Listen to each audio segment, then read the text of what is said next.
20 साल पहले scientist believe करते थे कि ह्यूमन ब्रेन एक फिक्स्ड मशीन है। मतलब बचपन के बाद हम बदलते ही नहीं हैं। हमारी इंटेलिजेंस, हैबिट्स, पर्सनैलिटी सब परमानेंटली सेट हो जाता है और हम पूरी जिंदगी उसी ब्रेन कैपेसिटी के साथ आगे बढ़ते रहते हैं। लेकिन फिर साइंस ने एक ऐसी शॉकिंग डिस्कवरी की जिसमें MRI स्कैन्स ने दिखाया कि ब्रेन एक्चुअल में हर रोज अपने आप को रीवायर करता है, नए कनेक्शंस बनाता है, पुरानी आदतें डिलीट करता है और तुम्हारी कैपेबिलिटीज को लिटरली अपग्रेड कर देता है। इस डिस्कवरी ने पूरी साइकोलॉजी को हिला दिया और इस थ्योरी का नाम है न्यूरोप्लास्टिसिटी।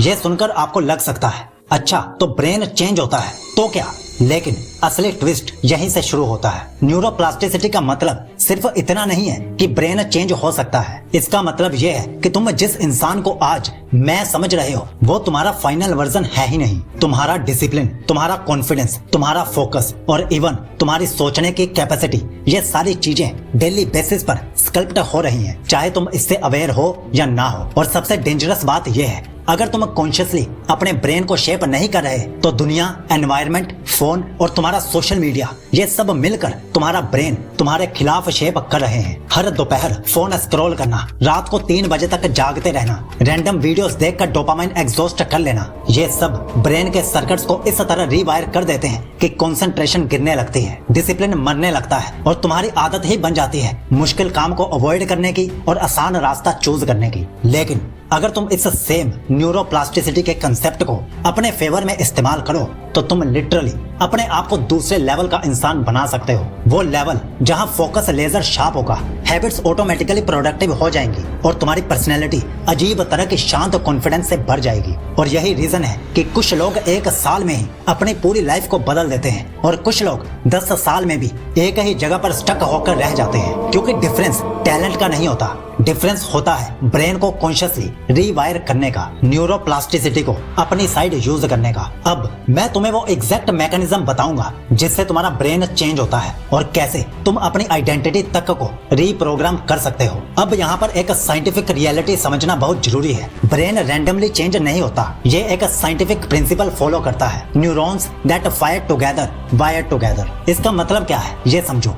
जिस चीज को तुम बार बार रिपीट करते हो, चाहे वो एक थॉट हो, एक हैबिट हो, एक रिएक्शन हो या फिर तुम्हारा एक बिहेवियर हो, ब्रेन उसके न्यूरल सर्किट्स को स्ट्रॉन्ग बनाता जाता है। और जिन चीजों को तुम इग्नोर करते हो उनके सर्किट्स धीरे धीरे वीकन होकर डाई आउट हो जाते हैं। मतलब अगर तुम रोज सुबह उठकर फोन चेक करते हो तो ब्रेन इजी डोपामाइन लूप को स्ट्रॉन्ग करता जाएगा। अगर तुम रोज थोड़ा सा डिफिकल्ट काम स्टार्ट करते हो तो ब्रेन डिलेड रिवॉर्ड लूप को स्ट्रेंथन करेगा। अगर तुम बार बार नेगेटिव सोचते हो तो नेगेटिव थिंकिंग का नेटवर्क पावरफुल हो जाएगा। अगर तुम कॉन्शियसली काम रिएक्शन प्रैक्टिस करते हो तो इमोशनल कंट्रोल लिटरली एक स्किल की तरह ग्रो होने लगता है। न्यूरोप्लास्टिसिटी रिवॉर्ड और पनिशमेंट से नहीं चलती, ये रेपिटेशन से चलती है। यही वजह है कि एक आदमी सालों तक एक टॉक्सिक पैटर्न में फंसा रहता है और दूसरा आदमी सिर्फ छोटे छोटे कंसिस्टेंट चेंजेस से अपनी थिंकिंग, बिहेवियर और इमोशनल स्ट्रेंथ रीबिल्ड कर लेता है। न्यूरो साइंटिस्ट का कहना है कि ह्यूमन ब्रेन हर दिन लगभग 700 न्यू न्यूरॉन्स बनाता है और ये न्यूरॉन्स तुम्हारी मर्जी से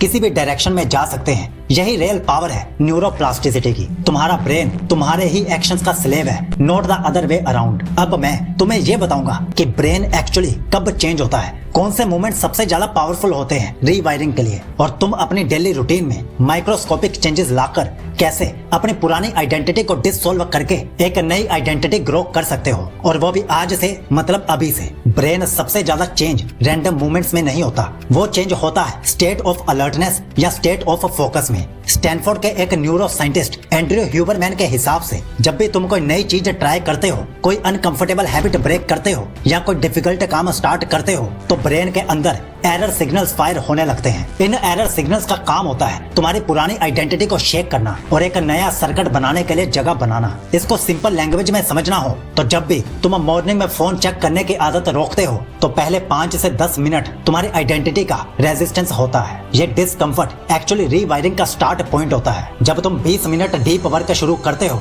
और बीच में बोर्डम फील होता है, इसी बोर्डम के बीच न्यूरल पाथवे स्ट्रेंथन होते हैं। जब तुम एक नेगेटिव थॉट को कॉन्शियसली रिप्लेस करते हो ये एक माइक्रोस्कोपिक मूवमेंट होता है जहाँ ब्रेन लिटरली एक नया राउट बनाता है। यानी चेंज कब होता है? जब तुम रेजिस्टेंस फील करते हो, जब तुम्हारा ब्रेन पुरानी वायरिंग को तोड़ने पर मजबूर होता है। ज्यादातर लोग इसे डिस्कम्फर्ट से भाग जाते हैं और वहीं पर रीवायरिंग की पावर वेस्ट हो जाती है। न्यूरोप्लास्टिसिटी एक ओवरनाइट ट्रांसफॉर्मेशन नहीं देती, ये माइक्रोस्कोपिक विन से बनती है। ये छोटे छोटे रेपिटेटिव एक्शंस जो शायद किसी को नजर भी ना आए, लेकिन धीरे धीरे तुम्हारी आइडेंटिटी को कम्प्लीटली रीडिजाइन कर देते हैं। अगर तुम ध्यान से देखो तो इंसान का ब्रेन एक मसल नहीं, एक स्टोरी होता है जो तुम रोज लिखते हो। तुम्हारा हर डिसीजन, हर रिएक्शन, हर छोटी सी आदत एक इनविजिबल लाइन है जो तुम्हारी फ्यूचर पर्सनैलिटी का शेप बना रही है। और सबसे बड़ा सच ये है, तुम आज जो भी हो वो तुम्हारी पिछले 3 से 5 सालों की वायरिंग का रिजल्ट हो। और तुम अगले 1 या 2 साल में क्या बनोगे वो तुम आज से स्टार्ट होने वाली न्यू वायरिंग से डिसाइड करोगे। न्यूरोप्लास्टिसिटी सिर्फ एक थ्योरी नहीं है, ये तुम्हारा सुपर पावर है। बस डिफरेंस इतना है, कुछ लोग इसे कॉन्शियसली यूज करते हैं और कुछ लोग इसे दुनिया के हाथ में छोड़ देते हैं। आखिर में बात बड़ी सिंपल है, या तो तुम्हारा ब्रेन तुम्हें शेप करेगा या तुम अपने ब्रेन को शेप करोगे। चॉइस हमेशा तुम्हारे हाथ में ही